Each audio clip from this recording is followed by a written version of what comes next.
Welcome, everybody, to the pilot edition of the 30-minute Midas Touch. I am your host, the Golden Boy, Greg Anthony. And this first episode, it's not going to really have a topic necessarily. What we're going to do is just kind of give you an introduction into myself and why you should listen to this podcast. So if you think Kenny Omega is the greatest wrestler of all time, if you think Orange Cassidy is one of the most entertaining wrestlers out there today, if you like dick flips and invisible grenades and girls with bloody tampons, then this is absolutely not the podcast for you. I am what some people would call a traditionalist. And they usually smirk when they say that because what they really mean to say is that they think that I'm out of touch and that I'm old and I don't know what I'm talking about anymore.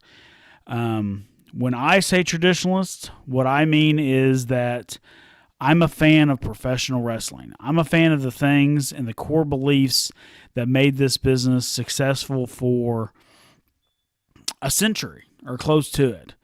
So that's the professional wrestling that I want to see. That's the professional wrestling that I love. That's the professional wrestling that made me a fan, almost 40 years ago. And that's the professional wrestling that I still believe is the best form of this business.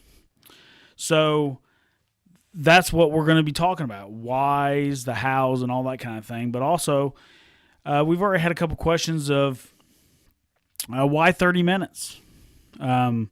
Why are you doing 30 minutes and not 2 hours? Why are you doing 30 minutes and not 3 hours? It's really pretty simple. Professional wrestling, before the pandemic, I watched, and that we were slated to have around 17 or 18 hours of new content every week in professional wrestling.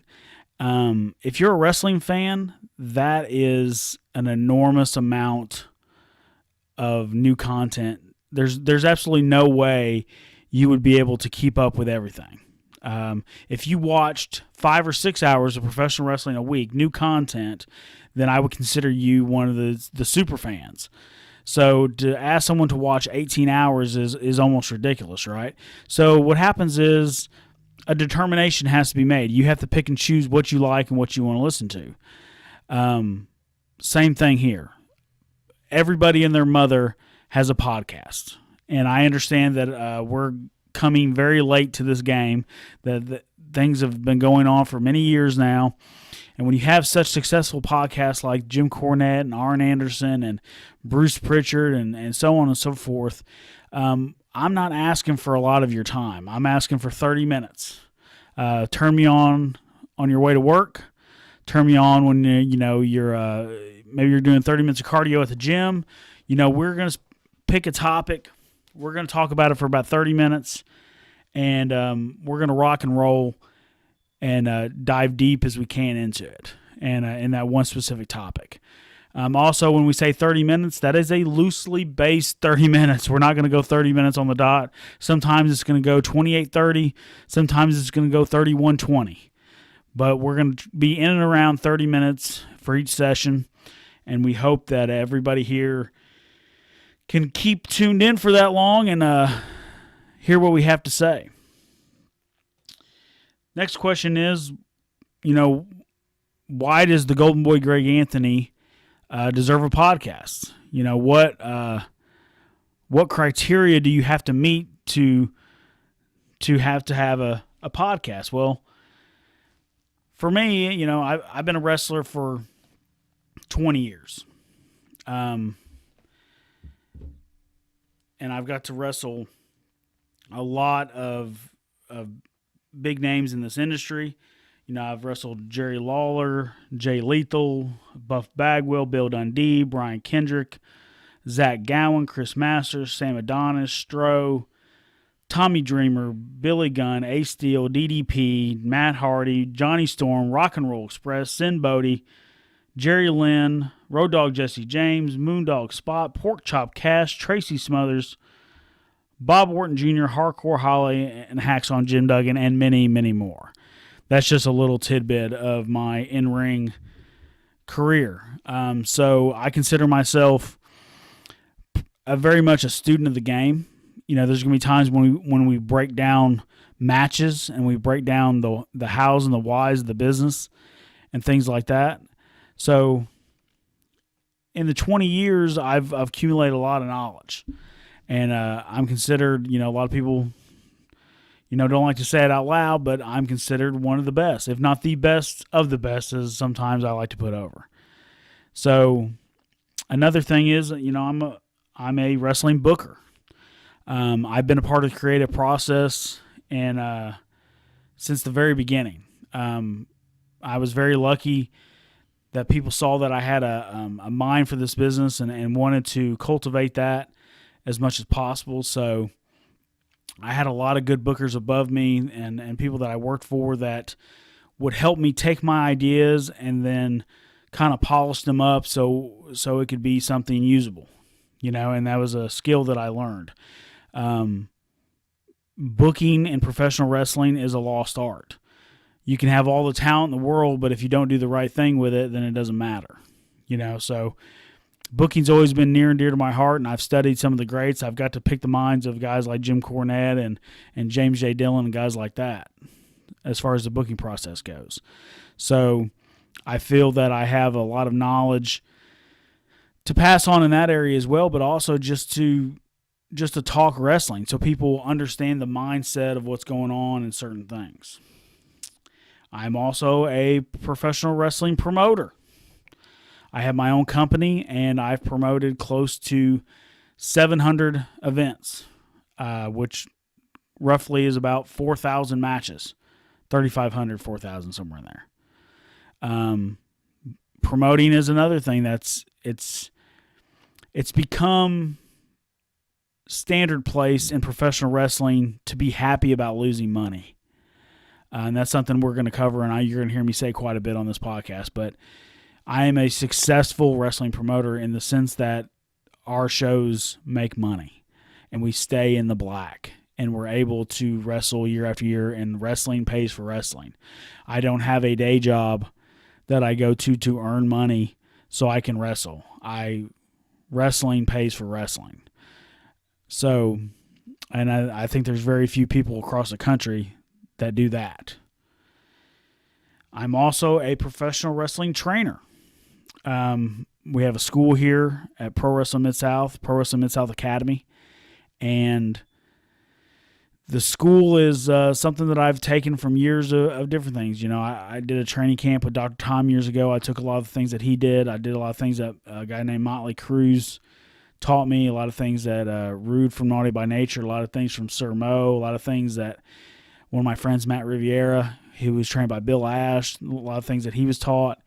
And I've made it into this melting pot of professional wrestling, and that's what I use as my training curriculum.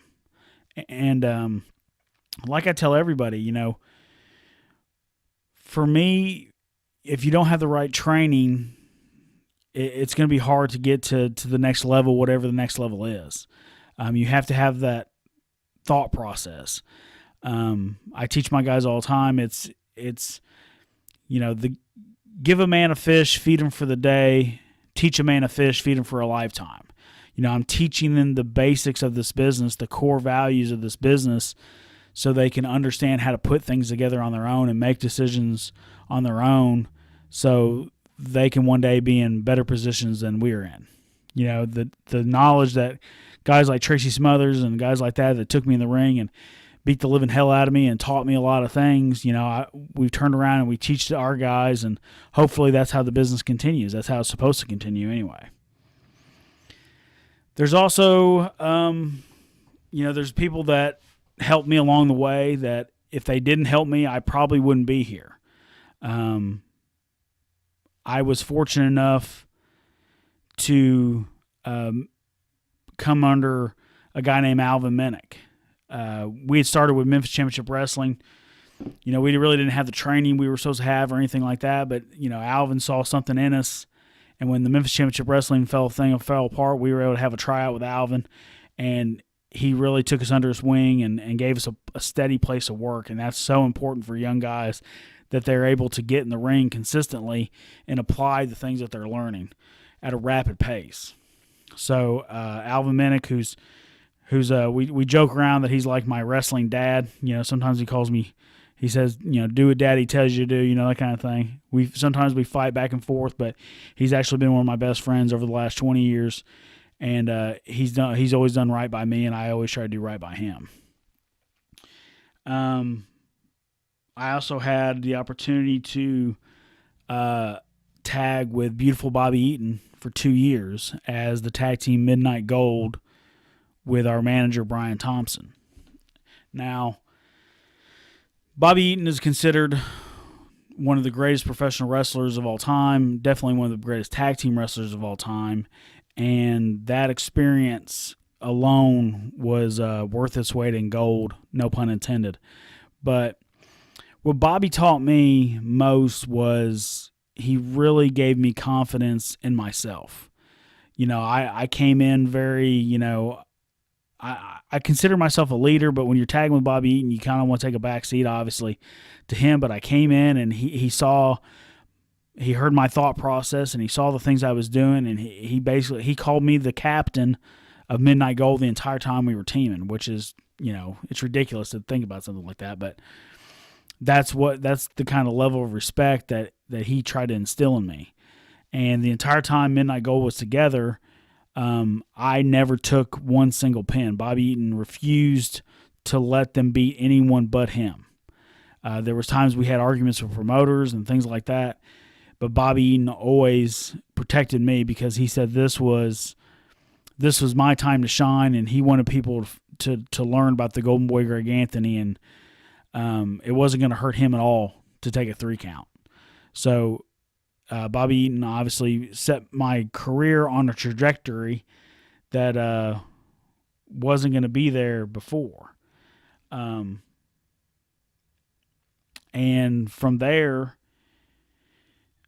I met Matt Riviera, the lover boy, Matt Riviera.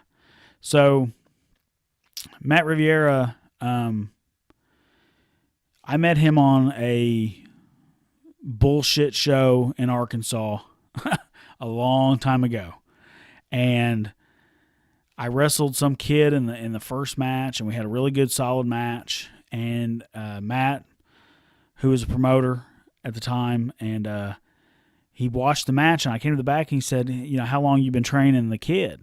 And I said, well, he's not my kid, he's so-and-so's kid. And he said, you didn't train him? I said, no, I've never met him before until about 40 minutes ago or whatever. And he was just blown away that we had that match and with a kid that was that green, and I never met him before. And from that day forth, Matt Riviera booked me on every possible show he's ever had. And that included when he had national television with Traditional Championship Wrestling. And through Traditional Championship Wrestling, I was the most televised guy on that program. And besides that, me and Matt became friends. We're still really good friends. I was best man at his wedding, and he's actually made me up my game. I thought the Golden Boy Greg Anthony, before I met Matt, I called myself the best of the best and that kind of thing. But he even took me to another level because he instilled a work ethic of, if you want it, you gotta go balls to the walls all the time. No one works harder at what they want to do than Matt Riviera. He constantly is surprising people because whatever he says he wants to do, 9 times out of 10 he does it. And if he doesn't do it, it's not by his fault or anything like that. So Matt really instilled that kind of stuff in me, and he's helped me tremendously. I don't think there's anyone personally that's helped me more than he has. And he's a great friend, and you're going to hear a lot about him throughout the podcast. Just his mindset too is we share a lot of the same. We're not twins or nothing. I mean, we have different thought processes on some stuff. We disagree on some stuff, but for the most part, we agree on most the way things are meant to be presented. Also, guys like, my friend John Michael. John Michael and I grew up together. We actually went to elementary school together. I'm a couple years older than him, but nonetheless, we still went to elementary school together. And we grew up together, and then we both had a passion for professional wrestling. And, it was him that we latched onto, and we eventually broke in the business, together. And we've always been tight. We've always been friends. And like, even to this day, he's helped me so much out with Pro Wrestling Mid-South. I may be the booker, but he's the assistant booker. And if you know anything about booking, then there's always a booker, but then there's a guy helping the guy. You know what I mean? And that's what John Michael is. He's so detail oriented on a lot of his stuff that, I'm a very broad thinker about, hey, this is where we need to go. And then John Michael's very good at, well, we need to do this here to get there. And without that kind of rapport with somebody, and without that kind of thing, then the rest of it kind of just falls apart. So it's always best to have that kind of rapport and have that kind of someone that can help you do that. The worst thing you could have is two long-term thinkers trying to book a show, because they want to go in different directions a lot of time. You need to have that one person that's very detail-oriented to kind of help you get there, or give you something in that angle, or give you something in that match that you didn't think about that would make it all make sense, And that's what John Michael is. Another guy that's helped us out a lot is Simon Reed.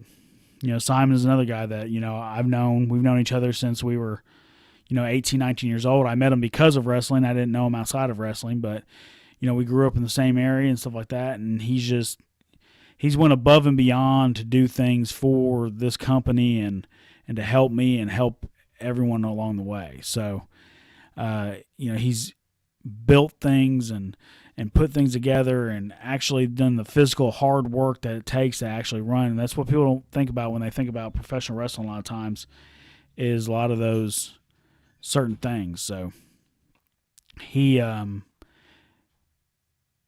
definitely been a close friend, but he's also, he's been also a great member of our roster. He's part of one of the greatest tag teams in this area's history in the Posse. Multiple-time tag team champions, and still one of the most, one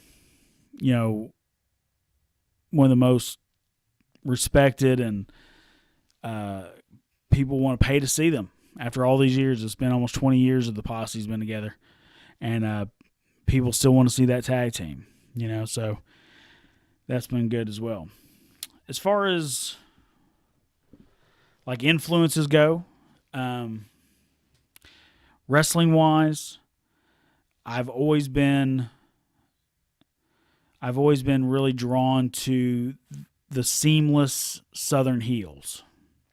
Now, when I say that, when I was a kid, of course, I loved all the good guys and I hated all the bad guys, just the way it was.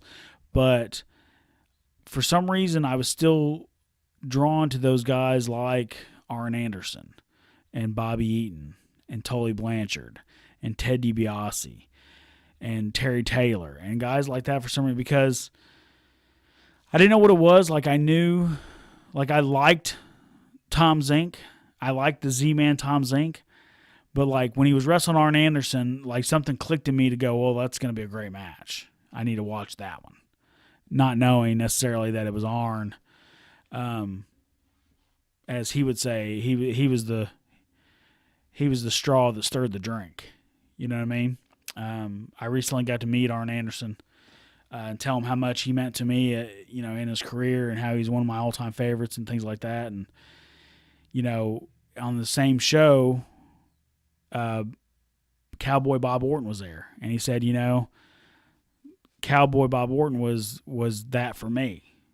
He said he used to go and watch Bob Orton and Dick Slater tag team, and they were one of the greatest tag teams of that era. And a lot of people don't talk about that, but they were actually one of the the most fluid tag teams of that generation. And he said Arn would go watch them wrestle, and he said he started picking up on it. Like, these are the guys that are actually making everything happen. So it was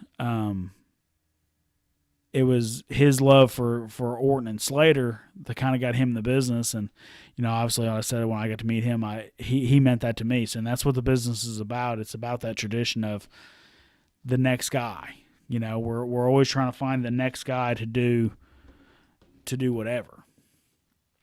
I've also, I'm a fan of Terry Funk and Harley Race and Shawn Michaels. I think Shawn Michaels is obviously one of the greatest of all time. I think that people think sometimes that he's too new, to be considered the GOAT. But I mean, I'm of the belief that there's not too many people that tell better stories and have better matches than Shawn Michaels. Mm-hmm. I mean, you watch him he almost has matches with the old adage that he can have a match with a broomstick. That's what Shawn Michaels is. He's that good. And I may be in the minority here, but I actually think that his work after 2002, after he came back from the back injury, I think that work is better than his pre-back injury work. Because I think that he was much smarter. He was much more deliberate in what he was doing. I think everything he did made much more sense. Then he was very much a safer wrestler. He wasn't taking all kinds of crazy, unnecessary bumps. He landed flat on everything, and that's what we teach our students here at the school is we want you to land flat on everything. And I really feel that he was doing so many great old school things in this era, and people didn't realize that's the reason it was so great. And that's kind of what we go through nowadays too, is everybody says that all these things don't work anymore. Old school doesn't work. It's passe. People don't want to see good versus evil anymore. But the minute we give them good versus evil, the minute we do an old school wrestling match, the minute we give them, those things, they explode like it's the greatest thing since sliced bread. AEW fans, I don't care what anybody says, the greatest AEW match to date is Cody Rhodes versus Dustin. And that was as old school as it gets. It was brother versus brother. It was, buckets of blood. It was storytelling. It was bump and sell. I mean, it was sell being the main aspect of that, obviously. And that is, to me, the best match they have produced thus far. Everything else has been, just hokey, funny, let's do this, let's do that, it doesn't matter kind of stuff. And when you're a true wrestling professional and a true wrestling booker and things like that, you realize that everything you do matters. Every way you are presented matters. People say all the time, well, it's entertainment. You can be anything you want to be and do anything you want to do, and I completely disagree with that. If we could do anything we want to do and be anything we want to be, then why aren't we all Stone Cold Steve Austin? Why aren't we all The Rock? Why aren't we all Ric Flair? Why aren't we all Hulk Hogan? Because we can't do that. Those things are, in some cases, once in a generation type things. So you have to realize you have to have a lot of you have to be really self-aware to really make it in this business. I understand that me being, 5'8" and the size that I am and the things that I do, that I'm not Stone Cold Steve Austin. I'm never going to be. I have to be the best Greg Anthony that I can be. And it takes years to figure that out sometimes. And guys sometimes get pushed on TV way too fast, or they don't know exactly what they're doing. NXT went from a developmental territory to on national television every week. it's hard to develop somebody when they're on that large a stage. So the big thing is you have to know what is going to work for you, and usually the only way to do that is be around somebody that's been around the business long enough that kind of can see the trends in front of them. But then also when it comes to influences, of course I'm talking about booking stuff. Booking is a lost art in professional wrestling. There's no doubt about it. And the thought process that Jim Cornette and Bill Watts and Gary Hart and Eddie Graham and guys like that honed over years and decades and things like that, those are the guys that made millions of dollars with their mind in professional wrestling. And that to me is huge. We've all, wrestlers I'm talking about, we all, thought about funny things we could do in wrestling. Oh, wouldn't it be funny if we did this? It was on the card away to a show. Wouldn't it be funny if I did this? And then somewhere along the way in the last 10, 15 years, they started doing them. There was no thought process of, well, this is going to hurt the business or this. We're just going to, all these funny things we're talking about, this is all fun anyway. Let's just go out there and do them. And what they're actually doing is they're hurting themselves.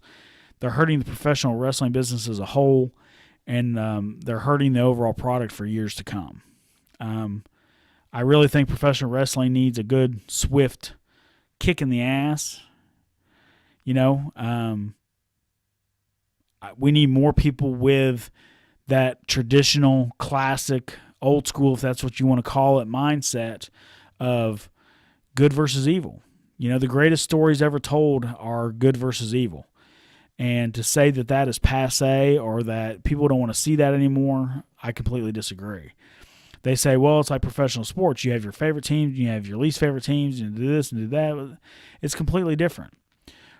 Wrestling's like a lot of things. Wrestling is like comic books. Wrestling is like movies. Wrestling is like professional sports. Wrestling is like this. Wrestling is like that. But you know what wrestling really is? Wrestling is like professional wrestling. It's its own specific art form. It's its own specific entity that needs to be protected at all costs. And there's certain things that you can do in professional wrestling that you can't do anywhere else. Ergo, there's certain things that you can't do in professional wrestling. And I think that over the last 10 years, we've seen that. We've gotten so far away from a lot of those core values that that the numbers are staggering. By no measurable metric is professional wrestling better now than it was 20, 30 years ago. In no way. And that's the kind of things that we're going to talk about on the 30-minute Midas Touch every week. We're going to dive into a lot of those subjects. I'm going to talk about personal issues, personal things that have happened to me in the business and stories like that. And we're going to do all of it. But for the most part, we're here to give you guys knowledge. I know there's going to be a lot of wrestlers and a lot of promoters and a lot of bookers and a lot of like that. I really want you guys to really listen to my thought process. And maybe, just maybe, I change something in something you do. And maybe that makes your product better. Maybe that makes your training better. Maybe that makes your shows better. Maybe that makes your champion better. Maybe that makes your babyface, your heel, whatever. Maybe it makes everything better. Because that's what I want it to be. I want it to be as the best it possibly could be. Because the better professional wrestling is as a whole, the better we all are. I'm tired of WWE and AEW and a few other people making a living at professional wrestling basically by making it a joke. I want professional wrestling to be taken seriously because I take it seriously. I've dedicated my life to it. I've almost died because of professional wrestling. And I think that we need voices of reason. We got Jim Cornette out there, but people like to tune him out too. I'm going to rant and I'm going to cuss and things like that too, but I'm going to try to do it in a respectful way, and I hope you know where I'm coming from when I do it. But for the end of the day, we want professional wrestling to be as good as gold. Thank you, and tune in next time on the 30-minute Midas Touch.